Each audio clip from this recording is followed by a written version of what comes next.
esta hora temas económicos en nuestra pantalla. ¿Cómo le va? Buena semana. Vamos a empezar revisando decisiones que toman nuestros gobernantes y que impactan en nuestros pueblos. Caso Bolivia, fíjense, jornada de hoy comenzó a pagarse el bono Juancito Pinto que beneficia a 2,2 millones de estudiantes. Prensa oficial china criticó al secretario de Estado de Estados Unidos, Mike Pompeo, después que este pidiera a líderes latinoamericanos mantener los ojos muy abiertos ante las inversiones del gigante asiático. Análisis hoy, las dos propuestas rumbo a Brasil decide, segunda vuelta presidenciales en el país sudamericano.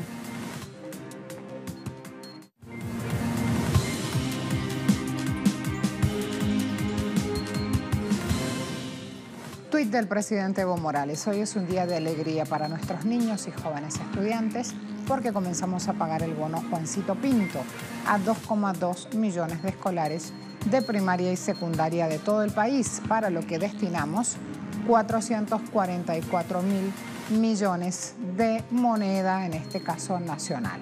Este bono es posible, ha dicho él, gracias a la nacionalización de los recursos hidrocarburíferos del país.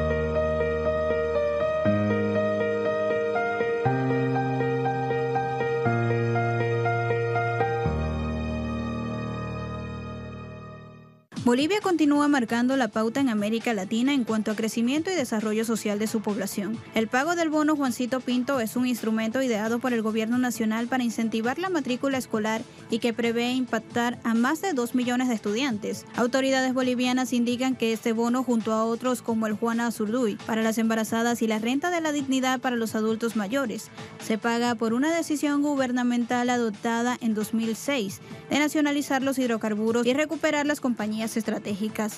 Este domingo el presidente Evo Morales, durante la entrega de la unidad educativa Álvaro García Linera, indicó que el Tesoro General de la Nación no está aportando para el pago del beneficio y que los 440 millones de bolivianos provienen de las empresas estatales y nacionalizadas. El mandatario dijo: el resultado del bono es que hemos bajado la deserción escolar, especialmente en el nivel primario. ¿Eso qué significa? Futuro. Que no habrá nuevos analfabetos. Todos con seguridad vamos a saber leer y escribir, que según nuestra Constitución es una obligación salir bachiller en estos tiempos. La contracara, Argentina hoy por hoy. Argentina arrancando 2019 con un clima de recesión total. Por lo tanto, el macrismo quiere proponer un verdadero ajustazo en el presupuesto que por estos días se debate en el Congreso. El mayor tijeretazo se da, por supuesto, en los aspectos sociales de este presupuesto. Si bien la crisis en Argentina se espera en las principales actividades económicas, para cumplir con el fondo el macrismo propone una reducción del 1% del Producto Interno Bruto a lo que ellos llaman gasto social, con lo cual el recorte real del gasto social alcanzaría al 10% en tan solo 2 años. Un análisis del Instituto de Pensamiento y Políticas Públicas de Argentina estima que en materia de seguridad social en total serán unas 254.381 personas que en 2019 dejen de percibir las prestaciones de seguridad social. Los recortes llegan también a las aulas. El programa de desarrollo de educación superior tendrá que ingeniárselas con un 3,3% menos, mientras que el fondo de incentivo docente deberá hacer lo propio con 20% menos. Y en el caso de infraestructura y equipamiento, el recorte será de 76%. En este último renglón, para mantener el presupuesto de este año, se deberían destinar en 2019 unos 10.970 millones de pesos. En cambio, solo se le asignan 2.615 millones, un recorte en términos reales de más de 8.300 millones de pesos. En materia de trabajo, los recursos para formación y regulación de la política laboral resultarán en términos reales 66,8% inferiores a los del año en curso. Para regularización del trabajo habrá 42,8% menos fondos y en menor medida también se achican las partidas para acciones de empleo, acciones de capacitación laboral y fiscalización del cumplimiento de la Ley de Riesgo del Trabajo.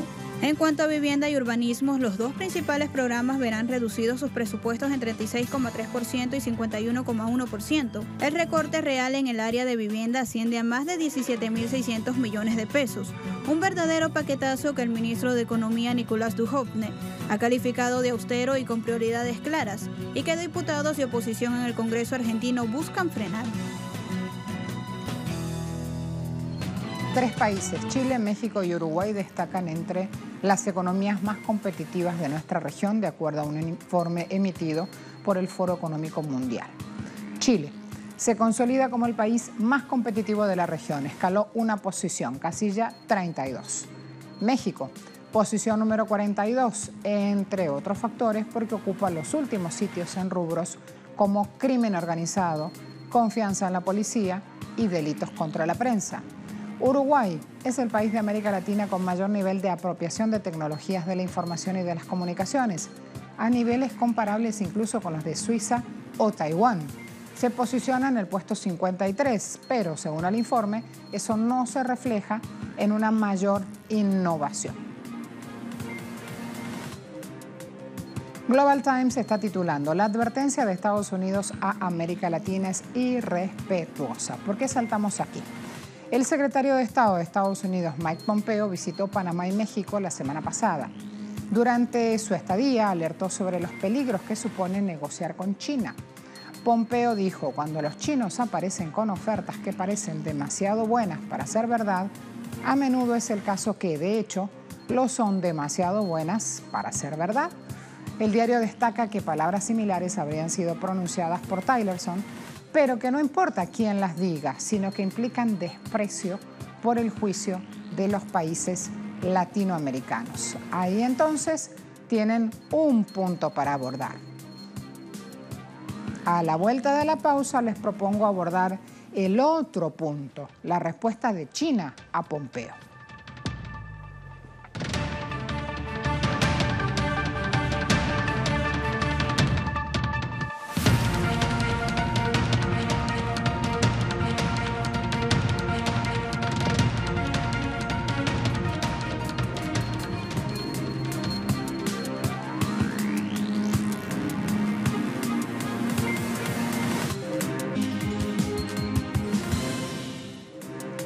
Desde China, decía, antes de ir a la pausa, respondieron a las declaraciones del secretario de Estado estadounidense, a Mike Pompeo. El diario estatal China Daily les calificó a esas declaraciones como maliciosas e ignorantes. En un editorial dice: mientras buscaba el compromiso de la región promocionando buena voluntad de Estados Unidos, Pompeo no dudó en apuñalar a China por la espalda, advirtiendo a Panamá y otras naciones sobre los riesgos de aceptar préstamos de China bajo la iniciativa del Cinturón y la Ruta de la Seda. Las vicisitudes entre Estados Unidos y varios países de América Latina muestran que la única superpotencia del mundo sigue tratando a los países de la región como sus súbditos, sin el debido respeto a su soberanía y derechos e intereses legítimos. Otro punto: crisis energética en España. No se apaga, se traslada, la trasladan al mercado laboral. Varias empresas como el grupo cementero mexicano Cemex, la planta del fabricante de aerogeneradores danés Vestas, las fábricas de aluminio Alcoa y el astillero La Naval de Cetado han anunciado su cierre tras diversos factores como los elevados costes fijos, el encarecimiento de la factura eléctrica, la falta de competitividad de las empresas y los problemas estructurales tanto productivos como tecnológicos. Las empresas han pedido al gobierno una política industrial a largo plazo que incluyan 3 aspectos fundamentales en la productividad del sector: digitalización, formación e innovación, a pesar que el presidente de la Cámara de España, José Luis Bonet, apoya el favorecimiento del crecimiento del sector industrial para potenciar el Producto Interno Bruto y el empleo, que concentra el 12,5%. El problema central está en el coste eléctrico. Según la Asociación de Empresas con Gran Consumo de Energía, el precio medio de la electricidad en el mercado mayorista alcanzará este año 14,1% más que el registrado en 2017, siendo el segundo más costoso desde 1998, traduciéndose en una amenaza para el futuro. Diversas empresas manifiestan su descontento hacia los costes, como Cementera Cemex, UNESID, Aspapel y Patronal Ángel. Ante toda esta situación, expertos señalan que se debe ajustar el máximo posible el gasto eléctrico para no perder competitividad, así como repensar convocatorias para no producir distorsiones. Sin embargo, las empresas implicadas buscan solución ante todos estos cierres, enfocándose en el mantenimiento de la capacidad productiva y el empleo, o en la búsqueda de otros inversores interesados. Mientras tanto, el jefe del gobierno español, Pedro Sánchez, anunció un acuerdo que dé legislación estable al sector de la automoción. Tanto se lo piden, bueno, se lo vamos a dar, dice él. Con motivo de la visita que ha hecho a Renault, esta planta está en Valladolid, Sánchez anunció que en breves semanas la ministra de Industria y el sector de la automoción, desplegados allí en un nuevo encuentro, van a firmar un acuerdo que incluirá legislación estable. En este ámbito, en conjunto, inversiones productivas, caso aumento de los recursos destinados a investigación, desarrollo e innovación que beneficiarán a este sector. Automación. ¿Por qué? Porque van a desarrollar tecnología, van a desarrollar el motor industrial y van a asumir decisiones en materia de formación profesional. Ese sector específico de la automoción en España da miles de puestos de trabajo. Allí justamente el apalancamiento que hace esta autoridad al sector.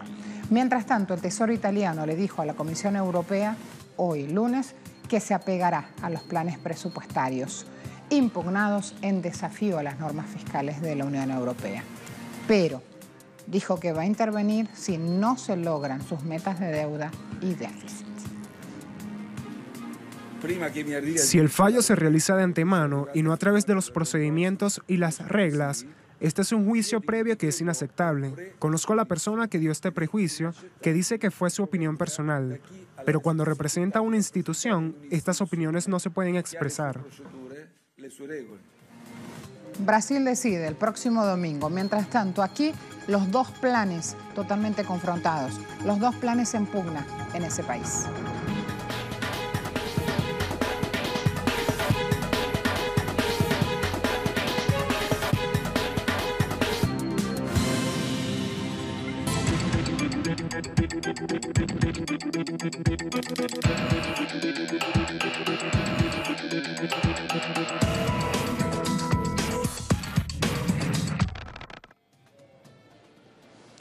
Vamos a ver, se viene ronda final de la votación en Brasil. Segunda vuelta, se ve el futuro económico entre dos modelos totalmente contrapuestos y que van a las urnas. Por un lado, Jair Bolsonaro con un programa sumamente neoliberal y con la democracia entrampada, y por otro lado el programa de un representante de los trabajadores.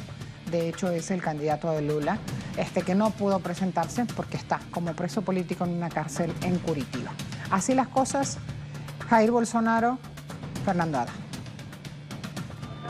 El exalcalde de Sao Paulo y ministro de Educación, hoy candidato a la presidencia de Brasil, Fernando Haddad, promete cumplir el plan de gobierno de Luis Inácio Lula da Silva para la recuperación económica y social de Brasil. El plan, enmarcado en el manifiesto del Partido de los Trabajadores y consciente de la necesidad de mejorar la calidad de vida de los brasileños, promete revertir las medidas de austeridad y privatizaciones que introdujo el gobierno de Michel Temer, aumentando el empleo y combatiendo la evasión de impuestos para equilibrar los libros públicos. El techo de gasto de vida es una medida que no funciona, porque no crea espacio fiscal para la inversión. Y sin inversión pública, con familias incapaces de consumir, sin crédito barato, la economía no recuperará. Y ahí el problema fiscal va a agravar en lugar de mejorar. Y ahí el problema fiscal va a agravar al invés de mejorar. Bajo esa premisa, ha pedido a la población bloquear con su voto las reformas impulsadas por Temer. Haddad explicó que el método de funcionamiento de estas reformas implican que en cuanto menos dinero haya en los bolsillos, menos el pueblo va a comprar. Y el emprendedor o microempresario será afectado también porque tendrá menos gente comprando. Lo que para él es un círculo vicioso, pues cuanto más se corta el pueblo, más cae el consumo y al final se termina por reducir puestos de trabajo. ¿Cuál es el Brasil de Haddad? Uno que lleve desarrollo con inclusión social. El plan económico del candidato del Partido de los Trabajadores propone realizar una reforma tributaria e incluir en ella el impuesto de renta justo, con el que quedarían exentos quienes cobren hasta 5 salarios mínimos. Plantea el aumento de impuestos para las franjas más ricas de la población y sobre ganancias de los accionistas de la iniciativa privada. Habla de crear el impuesto sobre el valor agregado, IVA, sustituyendo la estructura actual de impuestos indirectos. No habrá privatización de los activos públicos, sobre todo de las empresas consideradas estratégicas como las del sector financiero y de energía. Propone revocar los límites presupuestarios al gasto público y aquellas directrices que impiden la inversión del Estado en sectores esenciales. Promete revocar la reforma laboral aprobada en 2017, sustituyéndola por un estatuto de trabajo que reivindique la participación sindical y el aumento de la productividad. También está dentro de los planes económicos impulsar una reforma bancaria con el fin de adoptar una tributación progresiva sobre los bancos, con alícuotas reducidas para los que ofrecen créditos a costo menor y con plazos más extensos.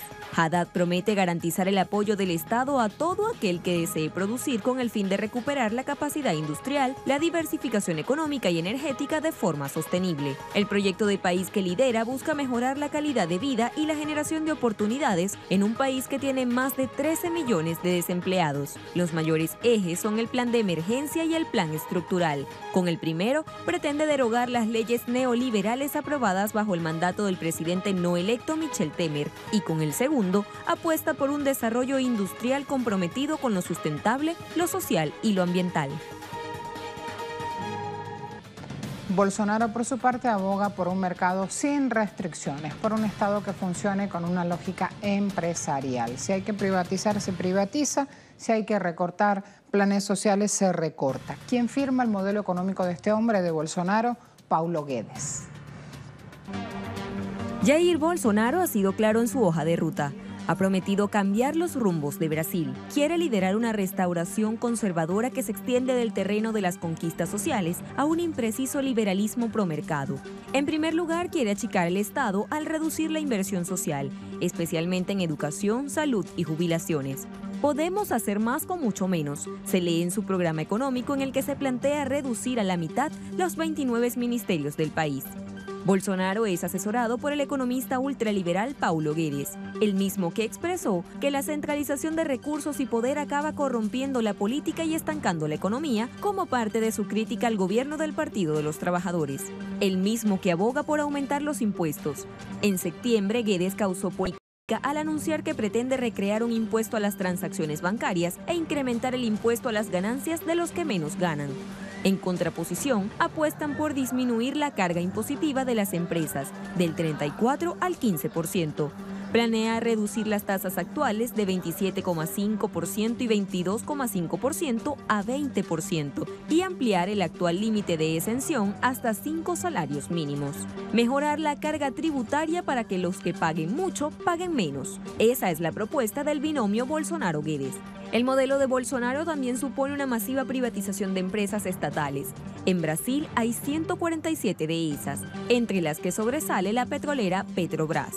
Extinguir y privatizar gran parte de las estatales que hoy existen es su objetivo. Son gastos innecesarios que deben atender a la población, ha subrayado Bolsonaro. Sumado a esto, piensa aplicar una flexibilización laboral que esté acompañada de recortes de los derechos de los trabajadores, una acción que algunos analistas consideran como la radicalización y profundización de las reformas del presidente no electo Michel Temer. Aquí el final de nuestro análisis hoy. Por estos días Brasil tiene en sus espaldas el peso del desequilibrio fiscal, de la falta de crecimiento sostenible, de una baja productividad y de una creciente dificultad del Estado para dar servicios públicos básicos. Ahí los retos justamente es que hay que sortear, y de eso pende de un hilo del voto de los brasileños el próximo domingo. Seguimos, final de programa.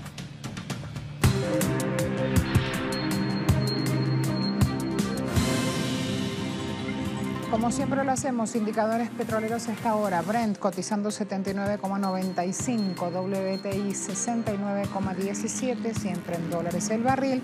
Y PDVSA, recuerden que cotiza en yuanes, eso es semanal ese valor, 500 yuanes con 39 céntimos el barril. A todos, gracias.